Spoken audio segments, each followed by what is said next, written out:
ज्यांनी आता डॉक्टर शेट्टी सरांनी ज्यांचं नाव या मोर्चाचे किंवा या लातूर शहरातले सर्वात महावीर म्हणून नाव घेत असे माधवराव टाकळीकर, पूर्ववर्य doctor Sorpure sir, doctor Shetty sir, अहमदपूरचे नगराध्यक्ष वक्ते साहेब, नगरसेविका doctor Sandera madam, doctor Sheetal Mahajan, Virendra Mangalke, Vibhute sir, Anand Kakade sir, Gunde sir, Sambhajinagar आलेले डॉक्टर विजयराव शाहीर साहेब, महेश पाटील व इथे जमलेले सर्व लिंगायत बंधून अभिनंदन सर्वांना शरणू शरणार्थ. मी जास्त वेळ घेणार नाही. मी फक्त नियोजनाबद्दल जसं परवा मला विभूते सरांनी फोन करून सांगितलं की असाची आपल्याला कार्यक्रम करायचा आहे, याचं नियोजनाची बैठक करायची आणि त्यावेळेस डॉक्टर अमरनाथ सोरपुरे सरांबद्दल त्यांनी सांगितलं की त्यांनी असं नियोजन केलं, त्यांनी असं त्यांच्या माध्यमातून करायचं आहे. कारण की संभाजीनगरला ज्यावेळेस लिंगायताचा मोर्चा निघाला त्यावेळेस माझी आणि डॉक्टर अमरनाथ सोरपुरे सरांची ओळख झाली आणि त्यांच्याबद्दल मला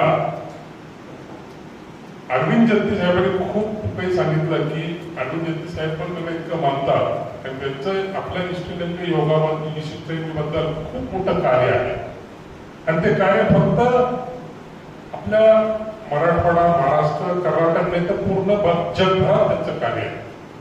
आणि त्यांनी लक्षात घ्या की इष्टलिंग पूजा याचा आपल्या योगाबद्दल, योगाचा कसा त्याचा त्यांनी खूप छान पुस्तक लिहिलेलं आहे. हे पुस्तक प्रत्येकाने वाचावं. म्हणजे तुम्हाला हे पुस्तक वाचल्यावर इष्टलिंग पूजा का करायची, कशासाठी करायची, जे लोक देवाला मानत नाही, आपल्यातले काही लोक आहेत त्यांना हे इष्टलिंग पूजाचा आणि योगाचा कसं महत्व आहे, त्याच्यामध्ये सर्व चक्र आहेत, 7 चक्राचा कसा उपयोग होतो आणि इतकं छान पुस्तक त्यांनी याच्यावर लिहिलेलं आहे. हे पहिले आपल्याला ज्यावेळेस प्रचार करायचा, प्रसार करायचा ह्या कार्यक्रमाचा, कशासाठी कार्यक्रमाचा प्रसार करायचा हे आपल्याला स्वतःला ज्ञान पाहिजे. आपल्याला माहिती पाहिजे आपण कोणत्या कार्यक्रमाचा आपल्याला 1,96,000 लोकांना न्यायचं, पण कशासाठी न्यायचंय त्याचं स्वतःला पहिले अभ्यास पाहिजे. माझी तळमळीची विनंती आहे की आपण जिथे जिथे कार्यक्रम जिथे जाऊ पहिले हा पुस्तक वाचा.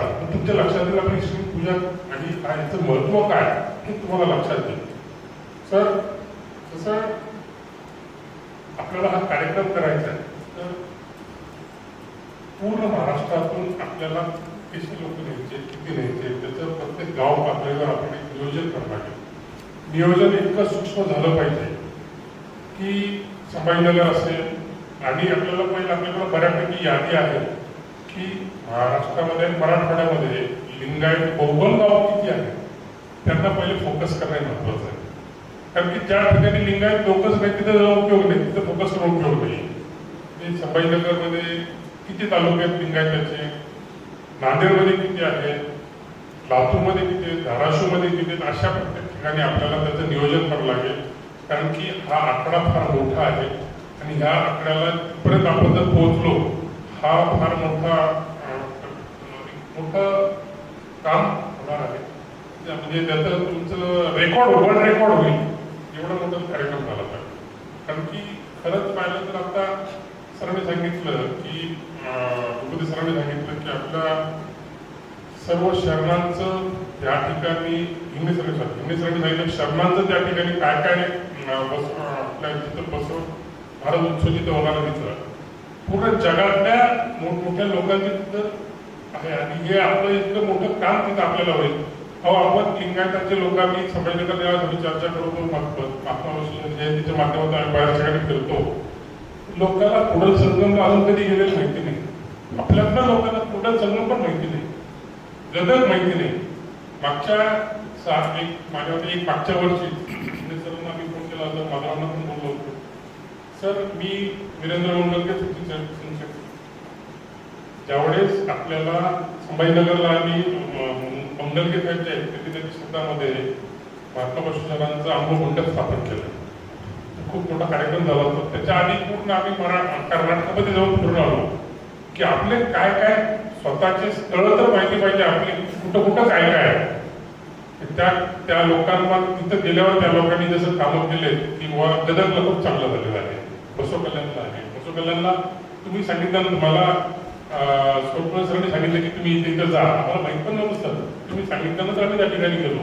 खूप अप्रतिम असं चांगलं झालं. तर आपल्या ह्या माध्यमातून ज्यावेळेस आपण शहरामध्ये गावामध्ये याचं नियोजन करण्यासाठी फिरू, त्यावेळेस हे पण सांगायचं लोकांनी की बसव कल्याणला या, कुडल संगमला या, तिथं जा बघा.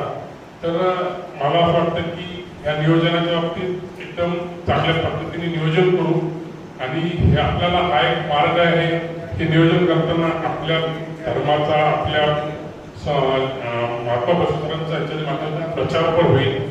तो प्रचारा माध्यमातून आपल्याला आपण जास्तीत जास्त लोकांपर्यंत कनेक्ट होऊ. हा एक आपल्यासाठी खूप चांगला संधी आहे. तर सर्वांना विनंती करतो की सर्वांनी ह्याला वेळ द्यावा. की काय अजून काम 2027 डिसेंबर वेळ खूप आहे, पण आतापासून हळूहळू नियोजन केलं तर 100% आपण सक्सेस होऊ. तर मी सर्वांना विनंती करू, सगळ्यांना मराठी काम मन लावून काम करावं. आणि अमरनाथ सोपळे सरांना पण धन्यवाद देतो, तुम्ही या कामासाठी आम्हाला बोलवलं. माधवराव पाटील काटेकर सरांना, विविध सरांना, इंग्लिश सरांना पण धन्यवाद देतो की आम्हाला तुम्ही या कार्यक्रमासाठी बोलवलं. जी जबाबदारी माझ्यावर मुलगीवर टाकतात ती 100% पूर्ण करू. धन्यवाद.